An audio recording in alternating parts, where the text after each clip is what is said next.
Today I'm going to be reviewing the Assault Bike Pro. I'm going to break this review into 3 separate sections. So section number 1, I want to discuss some general likes and dislikes. Section number 2, I want to compare it to the Echo bike, so that's made by Rogue. And then third, I'm going to compare it to the Assault Bike Classic. General likes and dislikes as it regards to the Assault Bike Pro and the Assault Bike in general. So general likes, it's just a very low barrier piece of fitness equipment. And what do I mean by low barrier?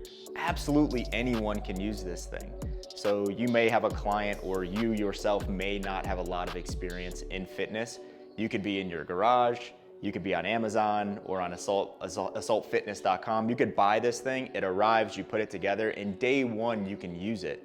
So there's not a lot of technical abilities that you have to get a good session using this machine. So I love it because it's very low barrier and absolutely everyone can use the Assault Bike. Second, there's a lot of truth in this thing. You can't hide from it. So if you're trying to determine what your work capacity is or is not, and you have a predetermined test that you're going to attack on this thing, truth is going to come to the forefront. So if you're like, okay, I want to realize my absolute or cyclical power on an aerobic implement, the Assault Bike is the best thing to do that on because the turnover is so high and you can't like hold back in those scenarios. If you want to identify, oh, I want to see what my long sustainability or work capacity is, and I want to jump on this thing for 60 minutes and accumulate as many calories as I can, you can also do it on this machine, and it's very low barrier to do so. The next thing I want to hit is that this machine specifically is very robust, or it's very heavy duty. So it's that without feeling overbuilt. So I'm standing in my garage, right? I don't want this huge thing that takes a bunch of square footage, and I also don't want this little small thing, like think about the Aerodyne Classic, back in the 70s, 80s. You don't want something like that that's not going to last any amount of time. So this is a nice happy medium of a well-built machine that will last a good amount of time without taking up a bunch of square footage in my garage, for instance. Finally, the feel of the Assault Bike is something that you can't get with any other bike. And if you've ridden one of these things before, you understand what I mean. There's like that feeling of the chain turning, that sound that it makes. It's annoying to some, but for me, that's why I really enjoy the Assault Bike, is the feel that I get from it. And it's not just the feel, it's how that feel correlates to the work that I'm outputting. So I know what 60 RPM feels like. I know what 85 RPM sounds like. And that's very important in my opinion, because when we start to train on anything, we want to find a flow in training. And as many things pointing to this is the work that you're doing on this machine as possible, I think that's all positive. So the feel of being on an Assault Bike is like none other. I did mention the Aerodyne. It's very similar to the Aerodyne without being so rinky, if you know what I mean. Like it's gonna fall apart. Love the Aerodyne, but the Assault Bike is a nice substitute or a nice transition away from that, and it ensures that this thing is robust enough to last years and years and years without falling apart. There's actually only 3 things that I really dislike about the Assault Bike. And I'm going to start with the monitor. In all fairness, there's no machine out there that's not a commercially built machine that has a great monitor, in my opinion, and the Assault Bike doesn't as well. We are in the age of technology, right? Like touch screens and data showing here and there. We don't have to like press this button to get to 10 minutes for 35 seconds, little things like that. And the Assault Bike just doesn't have a great monitor.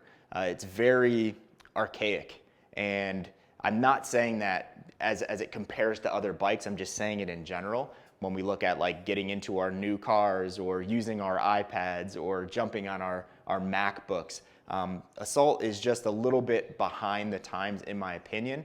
So some things that I would love for them to implement is some sort of touchscreen. I get it, we're sweating, probably not the best to have a touchscreen as your only option, but some ability to use touch would be very beneficial in my opinion.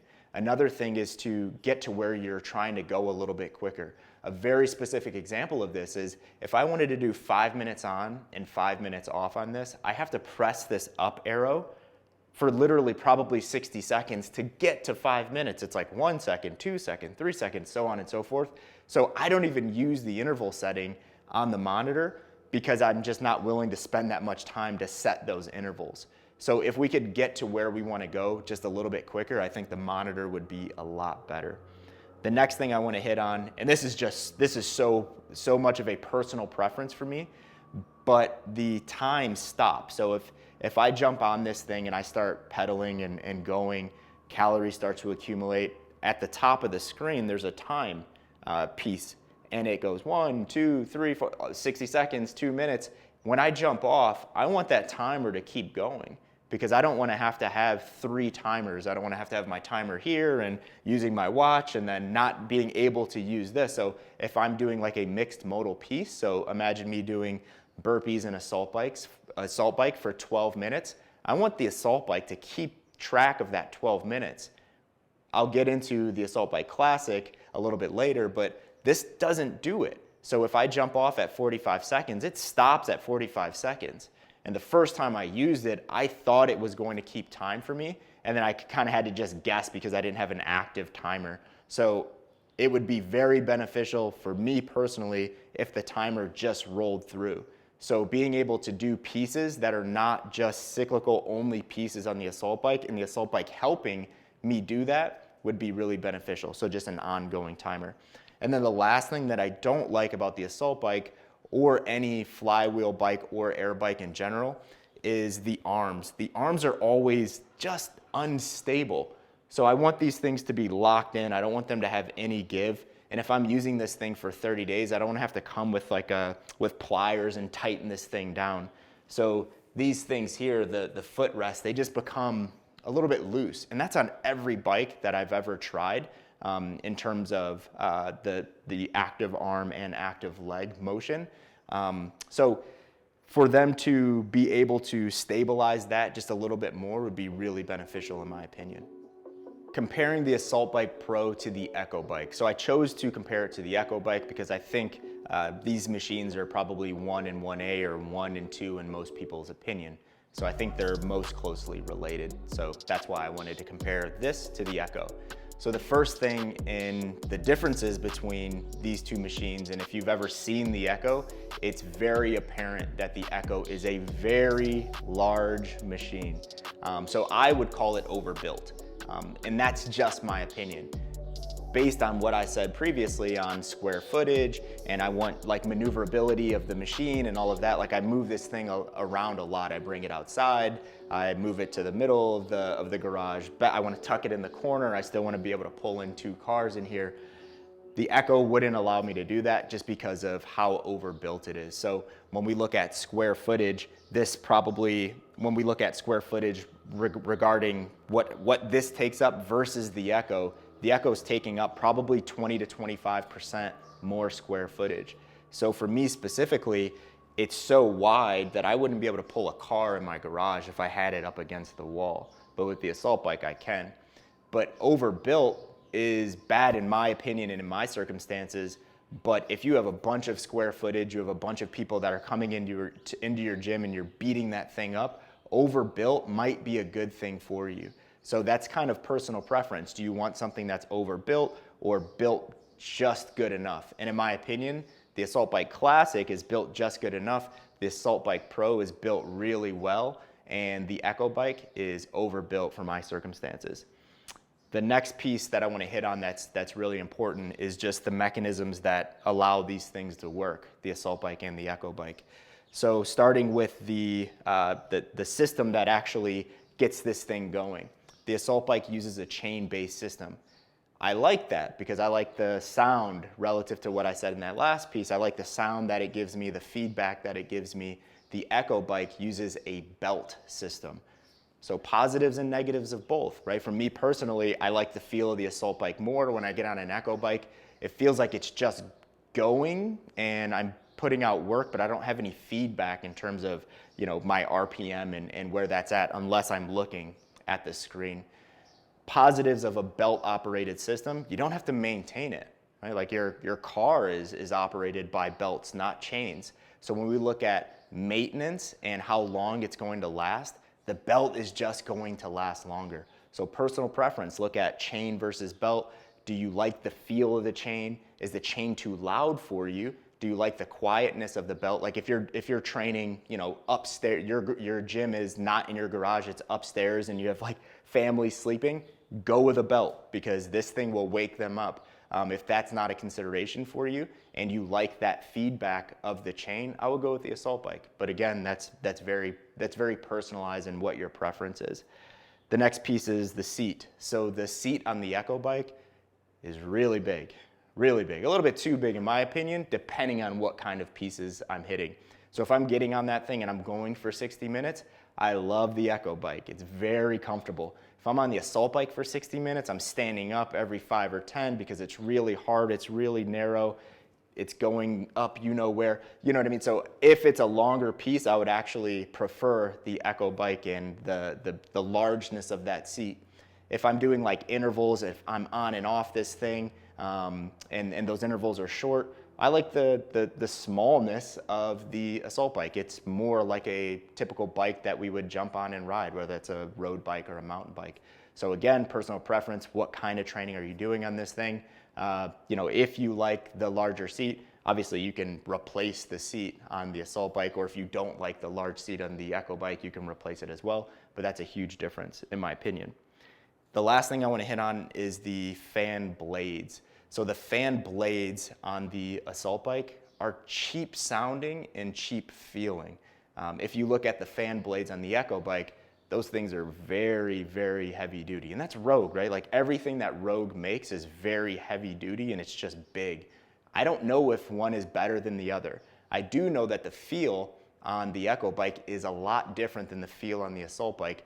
But I think it's mostly because of the belt system versus the chain system, not the size and robustness of the fan blades. But I've never seen fan blades break on the assault bike, but if we looked at like durability and what's going to last longer, if fan blade breaking is a thing for you, go with the Echo bike because they're just bigger and more robust. Comparing the Assault Bike Pro to the Assault Bike Classic. So for context, the Pro is $200 more than the Classic. So I'm keeping that in mind when I'm thinking about would I buy the Pro over the Classic? I'll answer that question at the end. But I'll start with the monitors. So the monitor on the Pro, although I'm not a huge fan of any monitor on any micro gym fitness equipment, the monitor on the Pro is better than the monitor on the Classic. So if you guys have ever been on an assault bike, an assault runner, it's essentially the same monitor. So the monitor that they use for the assault rower, it's the same. So I like that they're bringing in continuity of machines and how these things operate, because it is a huge difference going from one monitor to another if you have a variety of their equipment. So the monitor is better, it has Bluetooth capabilities. They're launching their app, I think, in a couple months. So I think there's probably gonna be some pretty cool stuff that people are able to do using the data that they do in their sessions, connecting it to the app. So I'm really looking forward to what direction they're going there. And it does have the A&T connectivity capability, so heart rate monitors and stuff like that. The next piece I want to hit on is, again, the robustness of this relative to the Assault Bike Classic. The Assault Bike Classic is not as cheap feeling as an Airdyne, but it's pretty cheap feeling when we look at jumping on an Echo bike or even now the Assault Bike Pro. So when we start to get very specific, the seat post is almost twice the size on the Pro versus the Classic. The monitor post is almost twice the size on the Pro versus the Classic, and it has a nice little tilt back so the monitor's not so close in your face, so I really enjoy that. And then I think the biggest improvement in terms of robustness is how they covered up the chain. So if you've maintained an Assault Bike Classic for any amount of time, you understand how much of a pain in the butt that is, because there's so much dirt and debris that gets in that thing, especially if you're in a garage or a warehouse gym. And this, they cover it up. So I think you're going to get less dirt and debris inside of it just because it's not exposed to the elements. So that's a huge improvement in my opinion. And that improvement by itself actually makes it worth the additional $200 because I'm always thinking about maintenance and how long these things are going to last. The next thing I want to hit on is the stability of the unit. So if I were to jump on this thing and I were to go as hard as possible for 10 to 15 seconds, I wouldn't end up on that side of the garage. If I did that with the Assault Bike Classic, that thing would jump all over the place. And that's a huge issue for me because I think it's unsafe, right? Like if I'm here and this thing's tilting back and forth, I might bring it back a little bit because I don't want to end up with a dislocated shoulder on the ground. The noise that it makes, it just doesn't feel good. When I jump on this thing and I do the same 10 to 15 seconds, the stability is just much more. And it's because it weighs a lot more. That's the only reason. It's a little bit wider in terms of surface area by, I think it's about an inch, but it weighs a lot more.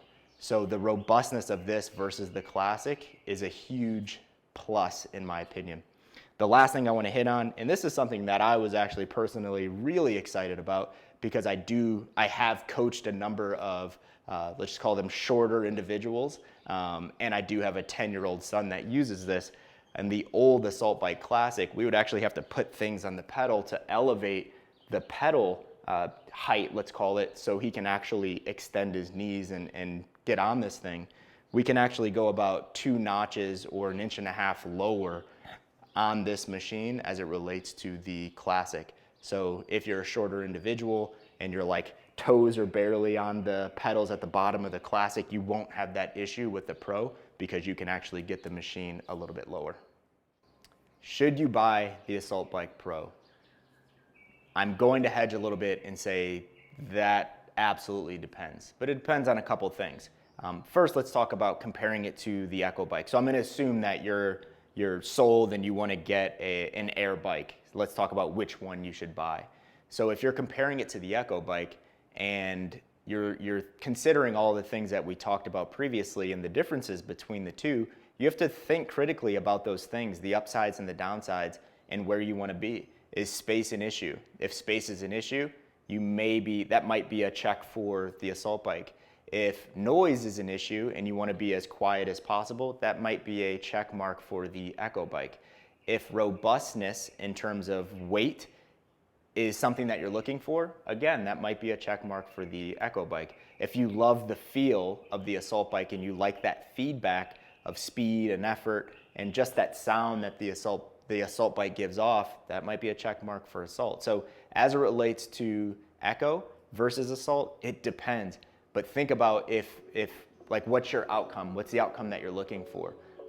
Because if you're a competitive athlete or a competitive CrossFit athlete, look at what they just announced. They just said that they're using the Echo bike in all of their events, right? So if that's you, that's easy. It doesn't matter what you want to do. You have to use the Echo bike because that's what you're using in competition. Can you still use the Assault Bike as well? Absolutely. I'm always in the camp, the more aerobic implements we have, the better, because differing the feel and all of that, even on air bikes, is very beneficial. So in our gym at OPEX HQ, we have an Echo bike and we have an Assault Bike. I use the Assault Bike a lot more, but I still do use the Echo bike. And there's very specific reasons as to why I use that in that day, in that training session. So Echo versus Assault, personal preference. Now when it's okay, I'm going with Assault, do I go Classic or do I go Pro? This is a very, very easy one for me. You go Pro. And the reason why I say that is because of durability over everything. This thing is a lot more durable, I think, than the Classic. Keep in mind, I've only had this thing for 4 months. I haven't really beat it up. I'm the only person really using it. My wife uses it a couple times a week, but I can just tell that it's more durable. And picking up and moving it, it's a lot heavier. When going really hard on this thing, the feedback that I get from it is a lot different than the Classic. And that's a good thing because I feel like, okay, I can actually go at that 97% and not feel like this thing's going to just completely explode in my garage. So I do think it's a big difference between $699 and $899 as I film this video. So it's a $200 difference. I do think that's a substantial difference, but I think the upside of the Pro over the Classic is actually worth it.